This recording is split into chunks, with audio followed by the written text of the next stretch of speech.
Saints, praise the Lord. Man, as I look around, I realize COVID wiped out half our Bible study. So I need the people here, since the guys that usually participate very well are not here. I'm going to need a little bit more extra help from people who are here today. So don't be shy. It's a short study. We are adding on to our Lost Things Bible study, because the Lost Things sermon goes all the way into chapter 17, even though it's not really clear because the way our Bibles have been artificially broken up into chapters and breaks that are not actually in the Bible, the original text. I'm going to need someone to read. If I could have Will up in the crow's nest, take off his mask and read nice and loud Luke 15, 1-2. This is the foundational text for the study. And we're going to be looking at lost brethren today. So this is a add-on. This is the implications of the lost things of chapter 15 and 16. It's how this will play out in our personal relationships in the church. Go ahead, brother.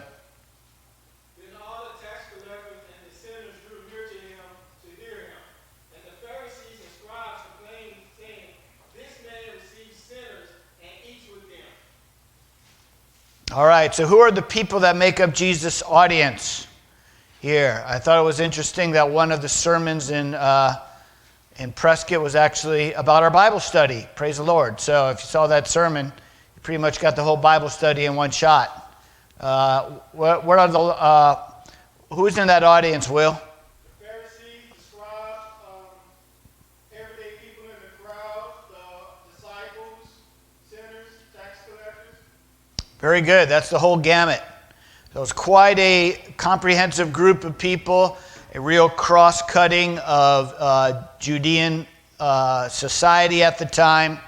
And this is why it's critical, because lost things is something that we all need to understand. This is one of the key thoughts to the kingdom of God. If you want to know why a lot of churches are messed up in America, or a lot of Christians don't really appreciate soul winning, it's linked to this idea that they don't understand what Jesus is teaching in Luke 15, 16, and 17 about lost things.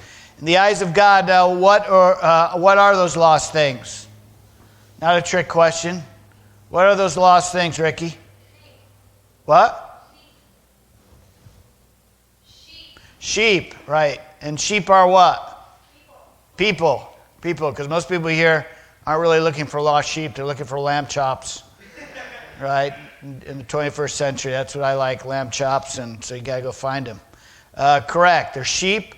They're people. So people are sheep in the kingdom of God. We did, one of our studies covered that, so she nails it there. That's what we're talking about, souls.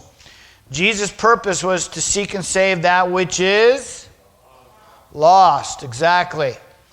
So again, this is what the gospel is all about. People who act confused. What's the will of God for my life? Well, number one, go to church. Number two, tell someone about what Jesus has done for you, and witness to a sinner. All right, those are the three things. If you'll just focus on those three things, you'll be doing more than a lot of people who call themselves Christians in America but don't understand what this is about. What happens to those lost things, though, if they're never found? This is from the Bible study 2 weeks ago, so you got to really turn your memory banks on. 2 weeks ago, before I left for conference, did we cover this last week? Yeah, I think we got it last week before I left. So what happens to lost things? What if they're never found? Where do they end up? Natalie? Hell. That's a sad reality. They end up in a place where, because being lost has moral implications. It's not just about, oh, you're a poor lost thing. We think of lost children, and a lost sinner is as vulnerable as a lost child, but not as innocent as a lost child. How many people remember when we were lost? We like being lost. People even have bumper stickers now, right? Lost by choice. Not everyone who is wandering is lost. You see these bumper stickers all the time, and those are very foolish bumper stickers. If you're proud that you're lost, you are a sad human being and you are immoral, right? You are an immoral person. So we're not talking about some innocent child being lost, although we are that vulnerable. Nonetheless, there's moral implications involved. Is there a second chance after death? Absolutely not. It's appointed unto man to die once. After that is the judgment, right? Hebrews 9:27. It's one of the clearest scriptures in the Bible. And people who are confused about this simply do not know their Bible. Yet some of us were raised Roman Catholic. Do we have anybody? I was raised Roman Catholic, 12 years of Catholic school. A few of you were. Remember purgatory? What was that all about? This is an important thing because when you witness to Roman Catholics and you talk about judgment for sin, you got to clarify what you're talking about. Because some of them think they're going to have another chance after they die. Ricky? It's a place in between heaven or hell where souls go to wait for somebody to pray them into heaven. To pray them in, or to they're purged from their sin by suffering. One or the other. Gage? Aren't they able to give offerings to pay them in as well? You can. That's what a mass for the dead is. So when my dad passed away, I led him to the Lord 2 years before he died. I was with him his final week of his life. I wasn't there the day he died, but I was with him his final week. We read the scriptures. He was saved. He was ready to go to heaven. Yet my mother, who is a good woman, but she's very faithful to the Catholic Church, she paid for a mass for him. In fact, several. There were people that liked my dad because he was a politician and a businessman. So a lot of people, there were like 4 or 5 masses for my father. And what does that mean? These are masses for the dead. They're masses that people pay a priest to hold to get my dad out of purgatory. So I'm sure the Catholic priest appreciated the offering, but the reality is my dad don't need no help. He got all his help from Jesus. That's the only help we need. So Jesus does a good job all by himself, a much better job than we could ever do saving people. Can you say amen? So again, this is a doctrine that's not biblical, but it's a common belief of people. Some people think hell and judgment are unfair or is unfair, but if God gave us life, what is the responsibility to the lost person? Because you speak to people all the time, they'll tell you they believe in God. They'll tell you they believe even in God's word or his laws, even though they're not saved yet, or they're waiting, or they're not ready, or they just don't want to get saved. Never mind just raw sinners who know there's a God and know that there's a right and wrong, but they're just confused about what that is. What's the responsibility of a lost soul knowing that their life was given to them by God? It's not a hard thing. Johnny? Repenting and coming back to God. That's the responsibility. That's their one of their responsibilities. But what's another one that even before that? Because Johnny's right. That's knowing that God gave me life and that Jesus died for my sins. Man, I better repent because I know my fleshly nature doesn't want to do the will of God. That is my responsibility, as Johnny said. Jim?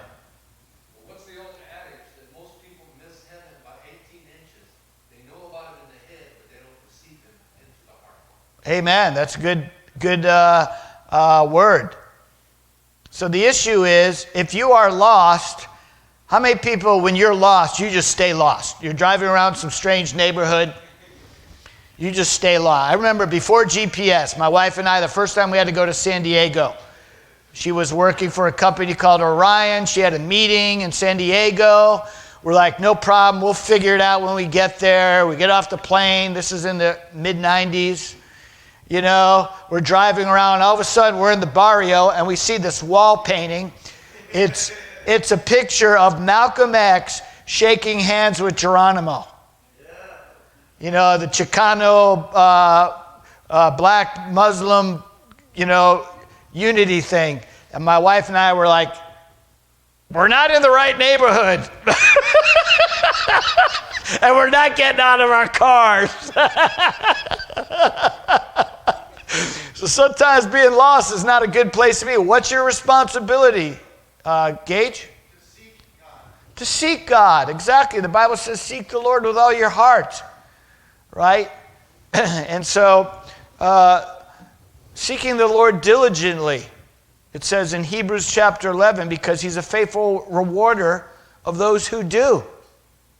And so, by the way, God doesn't make us permanent seekers either. If we're honestly seeking God, we're going to find him. And when we do, we need to stay there. So the seeker-friendly church movement is not godly. And in fact, a lot of them aren't even open now. I mean, granted, we have a very small crowd because of COVID, but some of them aren't even bothering to open because I guess they're not seeker-friendly. Because I'm pretty sure sinners still need to get saved today. Don't you think, even in the age of COVID? All right, a lot of good discussion for the... wow, that review, you guys must be showing off in front of Evangelist Dave Eccles and his wife, Diane, for me. Thank you for making me look good, because we got a small crew today, but we're going to press on. I do need some readers. Let's look at the lost brethren, a very short portion of Luke 17, but again, there's some thought here that'll help us. Austin, you get Luke 17:1. Elijah, you get Proverbs 18:19. Sue, can you get Matthew 5:21-24? Joanna, can you get Luke 17:2? Will, can you get Mark 10:13-16? Natalie, can you get Romans 14, verse 13? And Ricky, can you get Luke 17:3? Let's see, Johnny, can you get James 5:19-20? Ross, can you get Proverbs 27, 5-6? Fernando, 1 Corinthians 10:12. Let's see, Trayvon, you get Luke 17:4.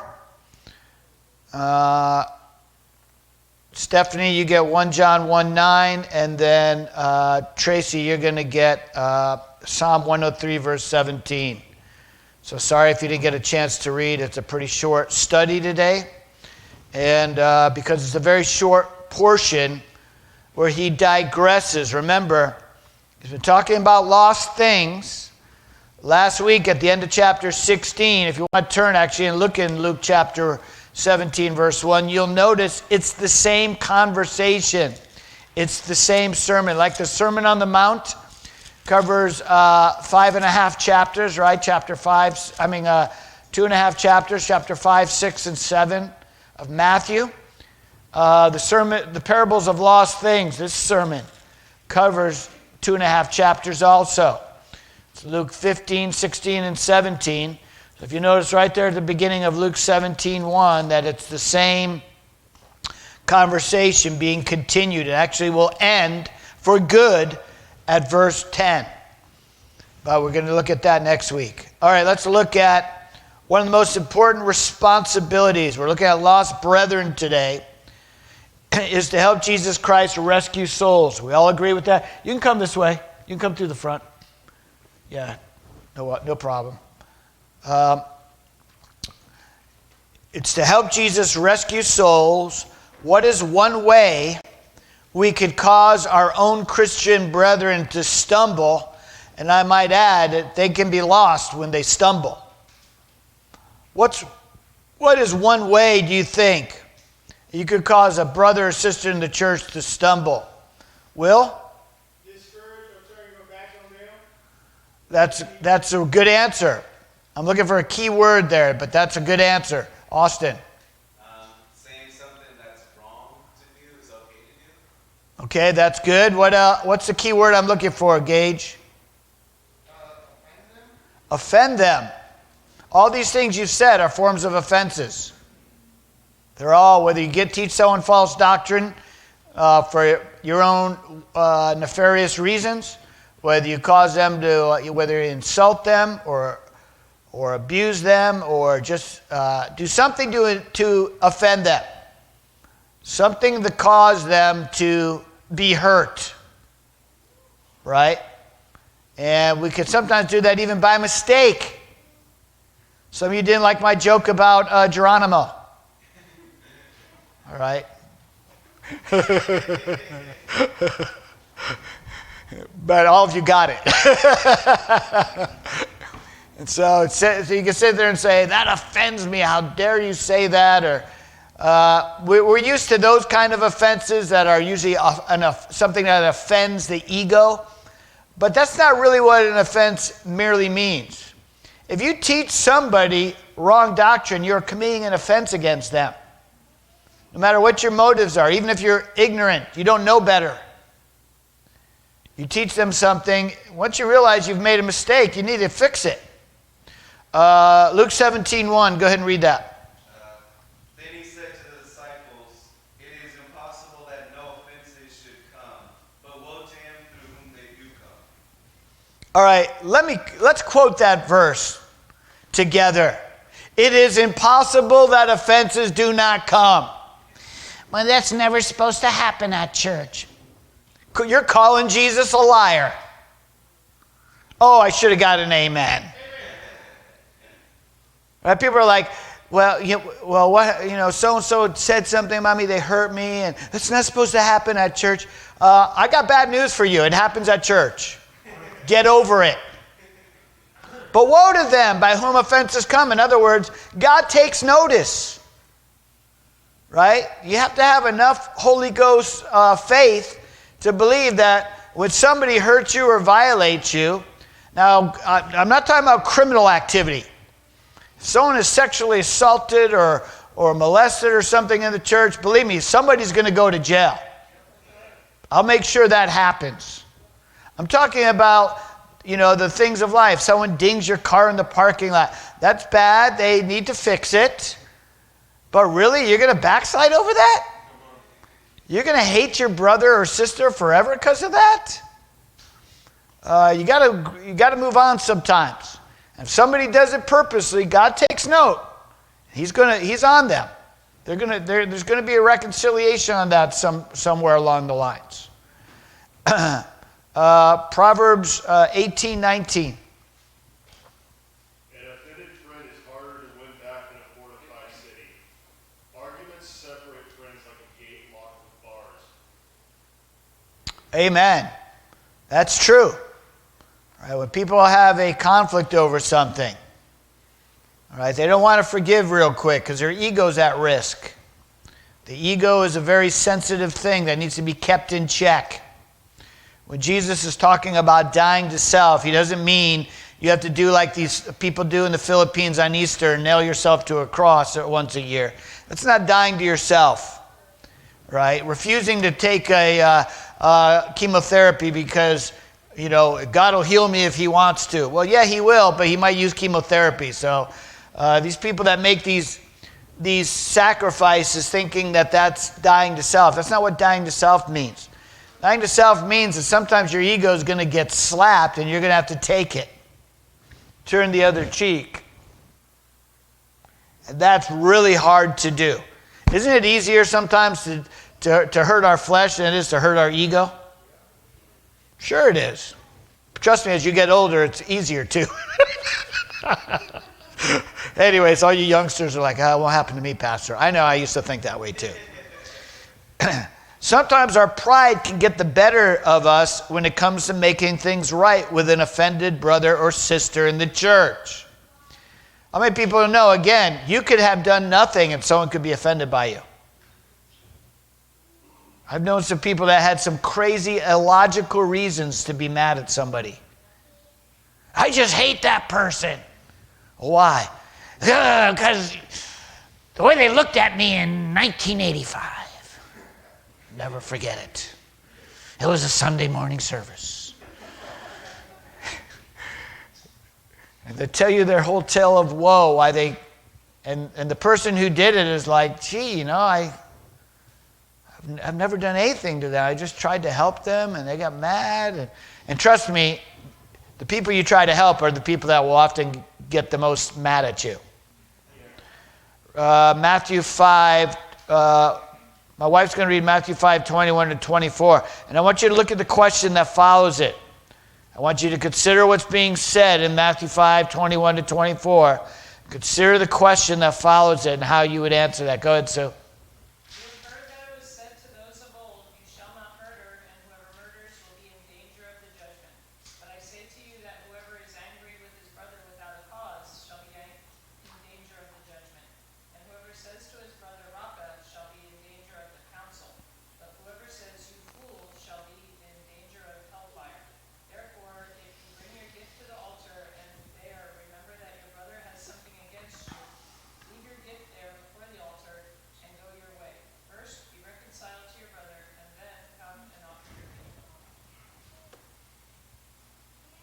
So think about what the question now.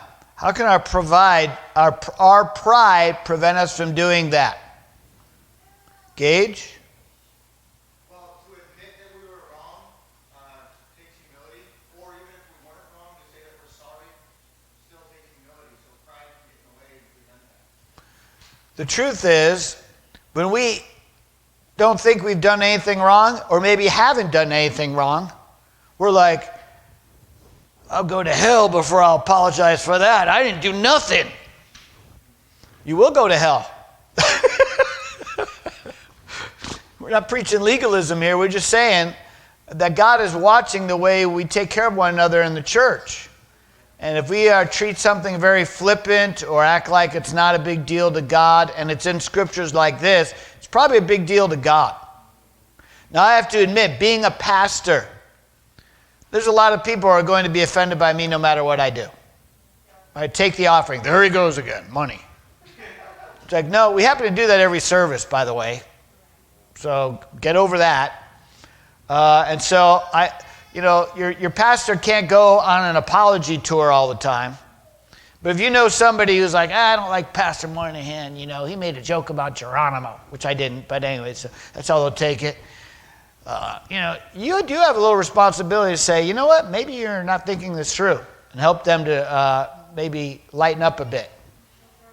Because I discovered real quick that the pastors I didn't like were usually the ones I needed the most to tell me what I really needed to hear.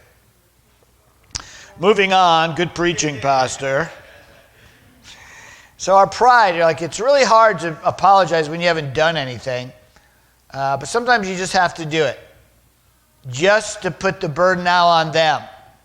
They've got to, because what are you trying to get them to do when you're doing that? You're not trying to manipulate them, but God has something he's trying to get them to do, which is what? Remember, they're offended by you. You've just apologized, even though you didn't do anything wrong. What's now the next step that they're supposed to do? Stephanie? Yeah, now the burden is on them to forgive you.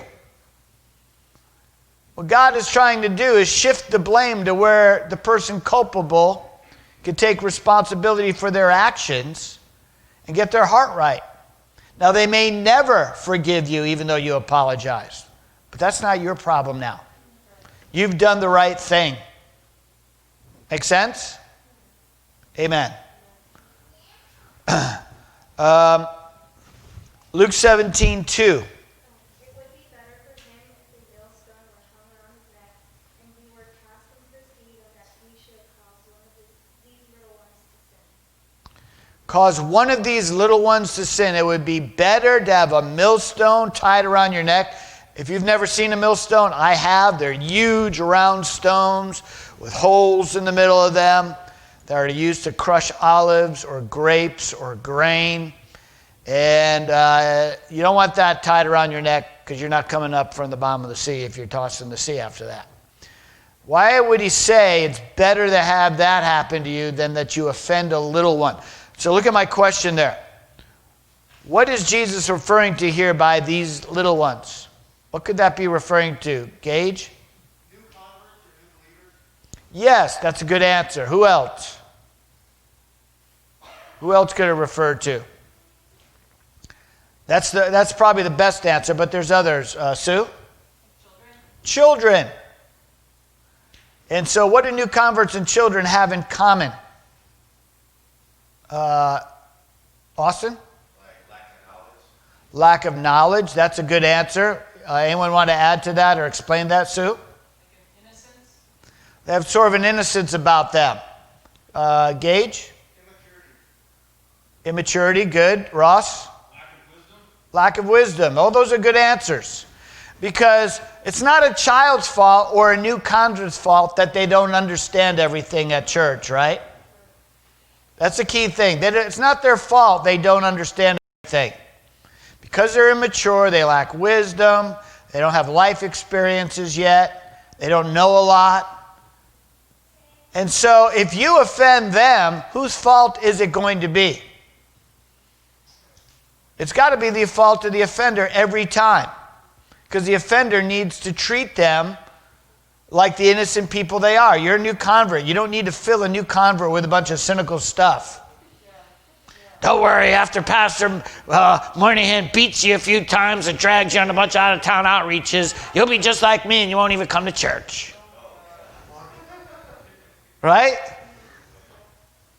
We laugh, but there's some people, they poison new converts that way. Or their children that way. Right? Well, I know Pastor said that, but don't worry about it. You don't have to do that to be a good Christian. Why did Pastor say it then? Why don't you have the guts to confront Pastor instead of poisoning your kids? Gage? I like it kind of goes with what Sue said about innocence. Some people will tell new converts or even children if they'll go against their innocence. They'll tell them like carnality is okay, certain things are okay. We're saved, that's okay. Yeah. Exactly. And, we're not legalists here. We don't have a list of rules. And, if your kid ever watched one episode of, Pokemon or whatever, you've destroyed their innocence forever. You're going to hell with them. And we don't do that here. We want people to sort these things out on their own. But there are parents who consciously make decisions to impart carnality into their kids because they don't really care what the church agenda is. They're like, I just want my kid to be, the best singer that American Idol has ever had. Well, let them sing at church, okay? God bless them, but the goal isn't to turn your kid into the next Disney kid. All right? And we know what happens. We know what happens to innocent people when they get to Hollywood. What happens to them? They're corrupted. The world does that to innocent people, to naive people. The point is, Jesus is saying the church should never be like the world in this regard. This is why I hate the youth culture. Did you hear what I said? I hate it. I was raised in it. I was a punk rocker. I did all the wrong things as a teenager. So when people say that's not a big deal or that's no big, it is a big deal.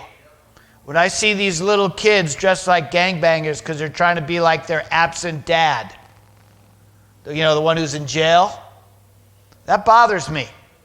Don't make your kid dress like a Vato Loco, you idiot. Right? I see these single moms, right? They give the kid a mohawk and green hair. Right? Because that's what they want to do. They want to be, they want people to know they're available. Right? And so, no, you're not going to turn your kid into a little a weirdo, or make him into your image, single mom, a little pansy. Don't do that. All right? Let the hormones be what they're supposed to be. They're supposed to turn him into a man. Let that happen naturally, and quit trying to forestall that. All right, good preaching, Pastor. Mark chapter 10, 13 to 16. Then they brought little children to him, that he might touch them, but the disciples rebuked those who brought them. But when Jesus saw it, he was greatly displeased and said to them, Let the little children come to me, and do not forbid them, for such is the kingdom of God. For surely I say to you, whoever does not receive the kingdom of God as a little child will by no means enter it. And he took them up in his arms, laid his hands on them, and blessed them. All right. So, number one, if you're into children's ministry or you're not, you just need to know this is the key verse on why we do children's ministry in the Christian church. Teenagers, children ministry, this is why we do it. So you might not like it, but I don't really care. It's a mandatory thing. And by the way, it's not the church's job to teach your kid to be a Christian either. That's mom and dad's job. So you support the children's church pastor. Don't go in there and say, my kid's not getting treated right in children's church. You're right. We ought to spank him is what we ought to be doing to him, but we're not.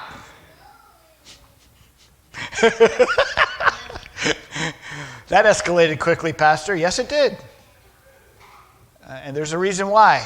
And so anyone who's been in ministry or worked in children's church or been a pastor knows this is the challenge that we face, helping parents raise their kids in the faith. Children's church is vital, but let's mix this into our context. Why did Jesus get angry at his disciples? Why do you think, Will? They tried to stop the innocence from knowing him and from loving him and from eating. Okay. We got to cut to the chase a little bit. You're on the right track. Anyone want to add to that? Stephanie? They had this idea of certain people were worthy of getting to know him or getting close to him and others were not. That's the key thing. All right, children's ministry isn't more important than adult ministry. Like, we're not going to turn into a giant Sunday school program here. But it's not less important to share with children. The best testimony is an 8-year-old who gets saved and stays saved the rest of their life. Right? That's not the gangster testimony. It's not the church kid that backslid for 20 years and covered their face with tattoos and now they're back. Those are good testimonies, but they're not the best. The best testimony is people who make that decision as very young children and they stick with it. And that's very rare. That's very rare. But nonetheless, that's the greatest testimony.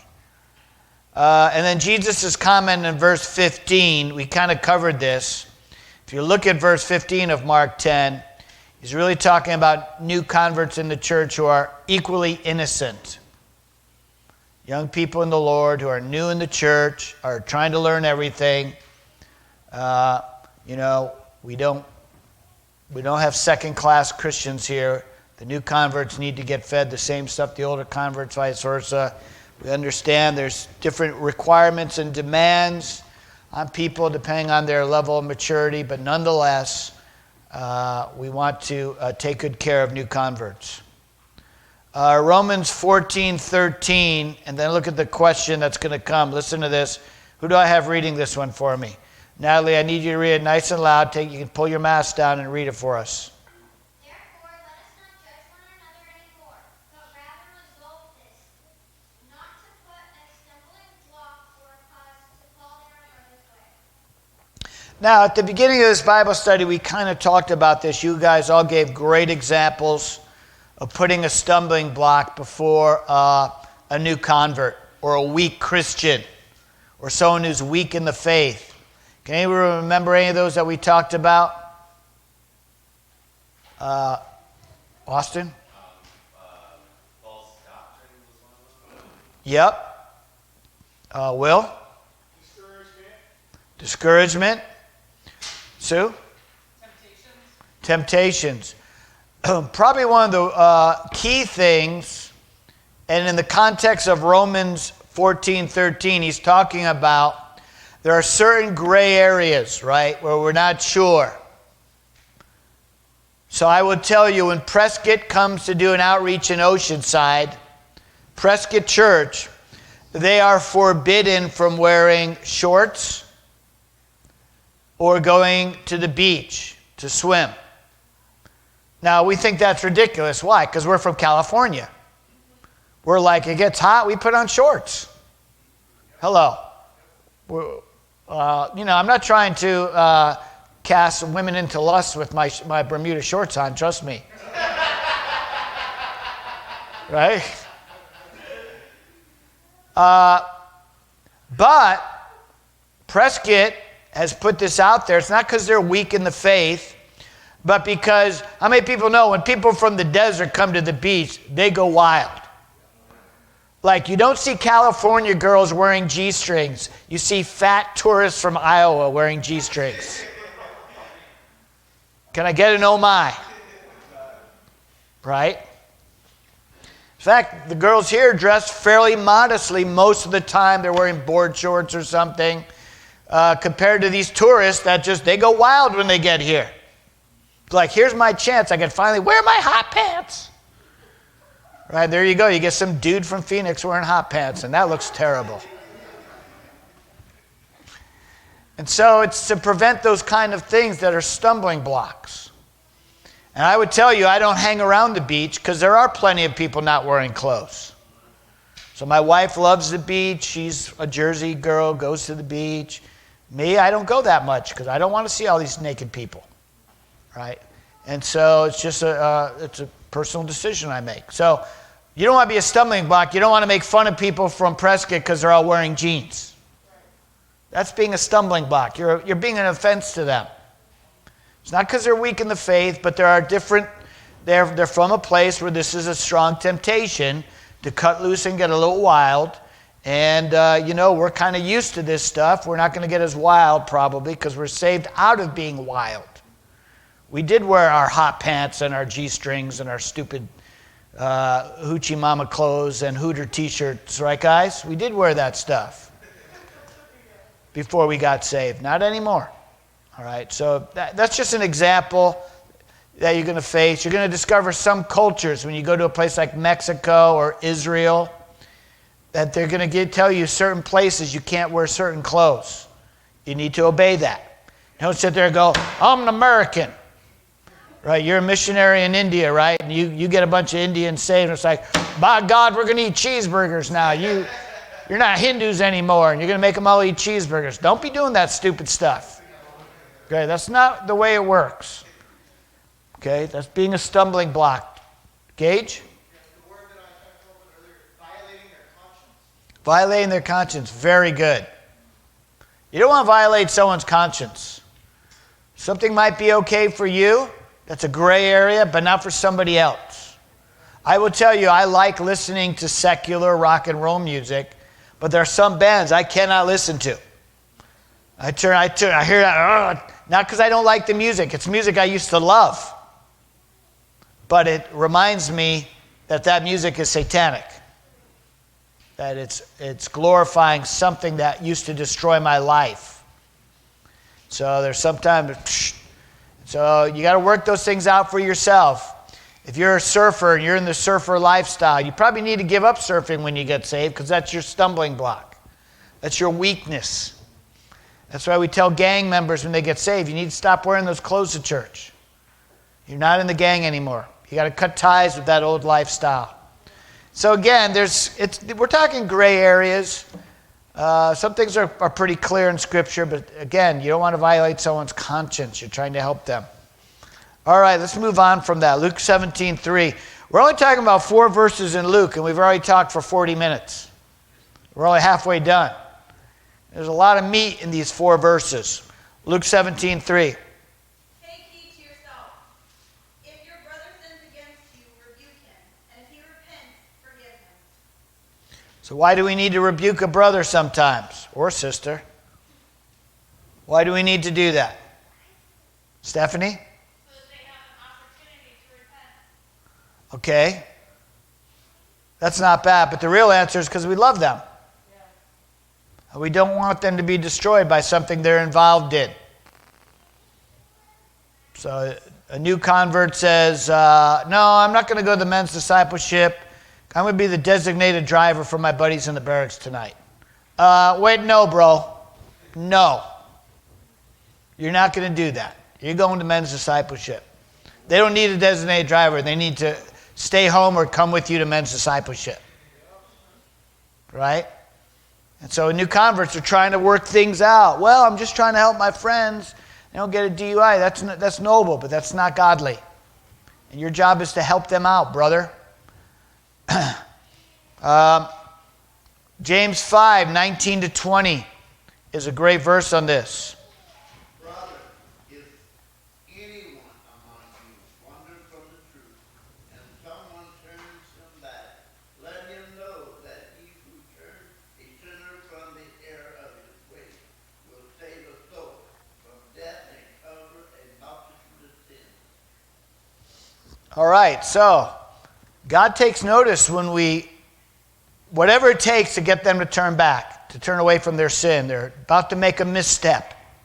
Whatever you do to turn them back, whether it's by love or fear, whatever it takes, right? And sometimes fear and love can go together, right? When you spank your kid when they run in the street, it's not because you hate your kid, it's because you want them to have the fear of God about you can't run in the street, right?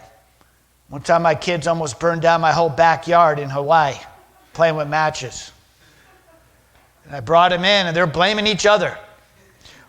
Little Andrew, TJ. He's like, I did not, that was you. So I beat them both. Never happened again. Fear and love go together. I don't want them to get burned. And I want my house getting burned down. Okay. But note the suggestion in Luke 17:3 is also that we need to take heed. Why? Why do we need to take heed as we do this, as we rebuke others? Isn't it true it's easier to be the critic than it is to be the receiver of criticism? Gage? Yeah, sometimes that pride can get in the way where we think too highly of ourselves and not realize that we've done some of the same stupid things. Yeah, if you're going to be a person who engages in rebuking a brother or sister in the church, you better be the kind of person who could take a rebuke too. Because we get very good at becoming the Holy Spirit. When we do, I have a gift for rebuking and correcting people. And, the Holy Spirit sometimes asks me to help him.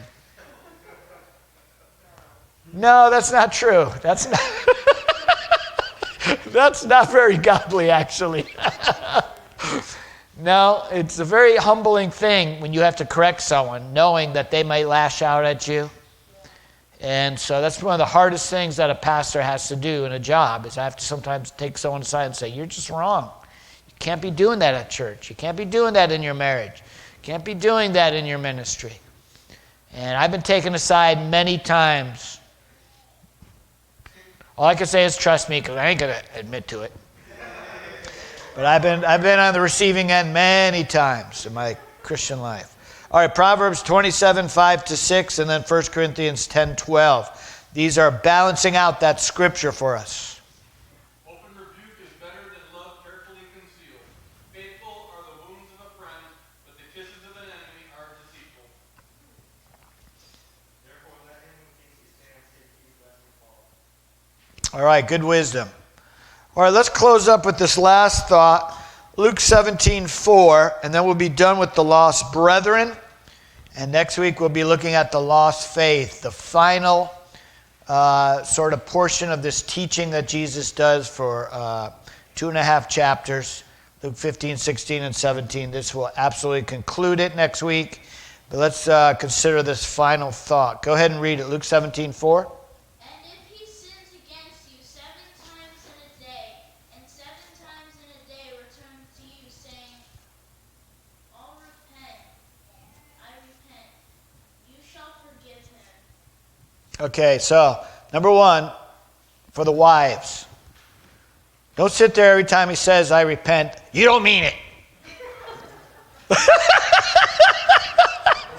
That's just to help the marriages out there. Well, you don't really mean it. Doesn't matter whether you think he means it or not. You're supposed to accept it.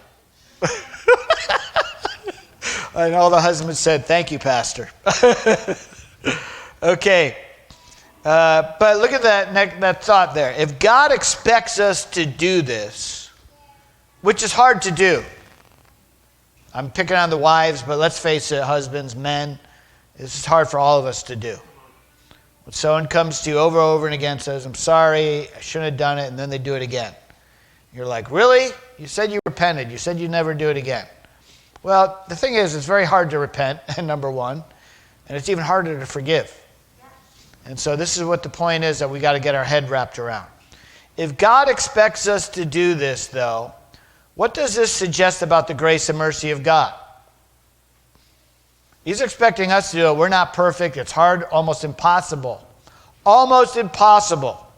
for us to do. That's why the next portion of this study is called the lost faith, because the disciples are like, what?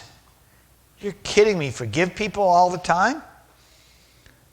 What does that suggest about God, Ricky? That he'll have the same grace and mercy for us. Yeah, God has the same grace and mercy for us. So have you ever confessed a sin before God, asked him to forgive you, and it's one that you keep doing? Don't be one of those people that's like, well, since I can't stop, I guess there's no point in even praying, and backslide. No, the struggle with sin is the normal Christian response to sin. You're going to be struggling with your flesh for the rest of your life. It never gets better. Okay, you might get a little slower and tireder. So, the temptation to party, after 9 p.m. is really, really not one that gets me anymore. The temptation to go to sleep by 8 p.m. does get me. All the people over, I don't want to say over 50 because I'll give away too many ages. All the people over 25 that agree with me say amen. Right? So, you're going to sometimes feel like, how can God forgive me for this? Knowing that this is such a big weakness in my life. Well, you ought to ask yourself, wait a minute. God expects me to forgive that way, knowing I can't. Right? I really need God's help to forgive some people. So therefore, he must forgive me every time. He must, when I'm sincerely saying, God, I really I'm ashamed of myself for this or that, or forgive me. He is accepting that prayer. Right? That's a fact. And we know there are some people, this isn't like the Catholic Church where you confess your sin before you go out and party, right? Tonight I'm going to go out and I'm going to have a good time. Father, please forgive me. We're not talking about that kind of request for forgiveness. We're talking about when you're really struggling with a sin, you feel ashamed, you're like, God, I'm sorry, I did it again. He does forgive you. You believe that. 1 John 1:9 and Psalm 103:17, and this will conclude our Bible study. If we confess our sins, he is faithful and just to forgive us our sins and to cleanse us from all unrighteousness. But the mercy of the Lord is from everlasting to everlasting on those who fear him, and his righteousness to children's children. All right, praise the Lord. Aren't you glad for that? I tell you what, I am. But we're going to close up. Listen, we have our evangelist today, Evangelist Dave Eccles. I know we're going to have a little bit smaller crowd than usual because we have a couple of families that got hit hard by COVID. They did not get it at church. All right, people that got it on their jobs or whatever, but it's keeping them. Their spouses caught it from them or whatever, or their kids, so they're keeping them out of church. So keep your mask on, social distancing, and we're going to take about a 5-minute break for people that need to use the restroom. Pastor Rob is out today. We're not going to do children's church, so have your kids here, but respect your neighbor. If you have a kid who's making a lot of noise, playing, take them out in the hallway, okay? And you can listen outside in the lobby. But we're going to have a good time in the Lord today. Amen? So I will take 2 questions or comments, though. If there are any, I don't want to cut anybody off before we close up the Bible study. Anybody have any? Okay, so appreciate your faithfulness. I'm going to ask if my brother Elijah Smith will close us in a word of prayer.